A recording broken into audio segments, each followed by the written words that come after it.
എന്തായാലും ഓനോട് പറഞ്ഞത് മോശമായിട്ടോ. ഒന്നുമില്ലെങ്കിൽ ഓൻ എന്റെ കൂട്ടുകാരനല്ലേ. ഇവ എപ്പ എണീറ്റ് എനിക്ക് എന്റെ വണ്ടി ഒന്ന് വേണം. വണ്ടിയോ? വണ്ടിയൊന്നുമില്ല. എന്റെ വീട്ടിലെ കണ്ടല്ലോ വണ്ടി. അതെനിക്ക് വേറെ വഴിക്ക് പോവാണ്ട്. ഇപ്പൊ കിട്ടൂല. ചെറിയമ്മ സീരിയസ് ആയിട്ട് ഹോസ്പിറ്റലിൽ അഡ്മിറ്റാ.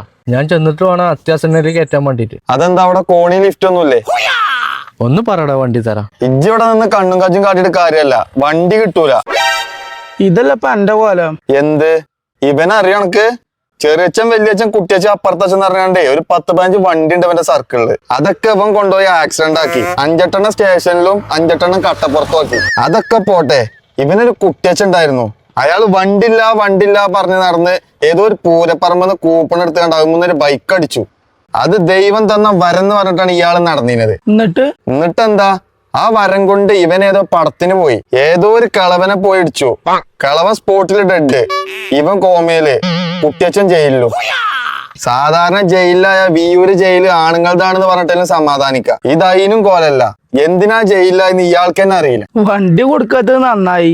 എന്നിട്ടിപ്പോ വന്നിക്ക കുട്ടിയച്ഛന്റെ 16 പറഞ്ഞു ആക്സിഡന്റ് രാജ.